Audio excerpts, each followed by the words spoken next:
aya jami diagengkeun di keluarga anu nyahan gitu. Aya jami nu dididik di keluarga nu gaduh kabiasaan berehan.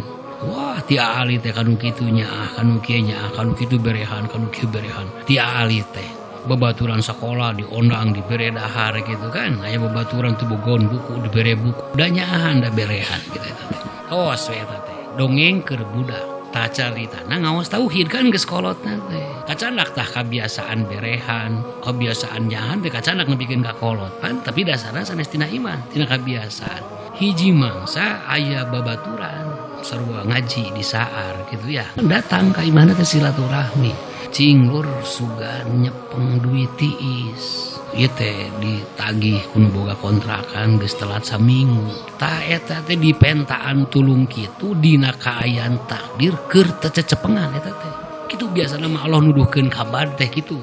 Lamun keur cecepengan mah moal disogorkeun ku takdir eta. Ieu mah Gusti Allah rek nuduhkeun kabar jelema ieu. Kumaha disogorkeun takdir jelema nu rek injem duitna teh. Pas keur teu nyepeng manehna teh. Datang cekalo teh ka imah eta. Datang teh babaturanna teh. Tuluy we ngumaha gitu kan. Can bayar kontrakan geus liwat saminggu. Cik sugan boga cecepengan 1 juta mah nu tiis kitu.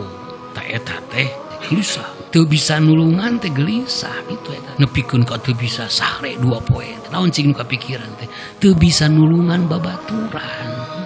Tah bedana iman sareng kabiasaan teh kitu. Nu namina iman tara nyiksa. Nu namina kabiasaan 2 peuting tah teu daek sare. Naon sebabna? Da jadi pangeran ku kabiasaan. Poho yen aya pangeran purah ngarejekian. Rarasaan teh kudu manehanana nu ngarejekian teh. Nepikeun ka teu bisa sare. Tah apalkeun sok sanaos bentukna sae ciri kabad nyiksa. Ngabelenggu kabad kitu. Matak dugikeun ka teu bisa sare teh pan kabelenggu ku kabiasaan eta teh.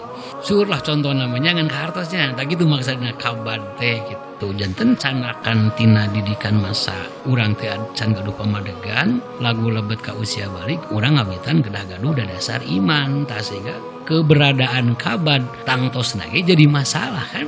Ngan keur milarian ieu teh kabad atanapi iman masa rupi, pami kabad nyiksa. Pami iman mah teu nyiksa gitu. Aya aturan manehna keur teu cecepengan, aya babaturanna nginjem keur mayar kontrakan, nepikeun ka manehanana nu gugurayang eta teh manginjemankeun. Aturan duit keur masak isukan kitu, alokasina keur anak pamajikan nepikeun ka dibikeun, nepikeun ka jadi pasea gara-gara nulungan batur. Contoh ieu mah nya, tah contoh sapertos kitu.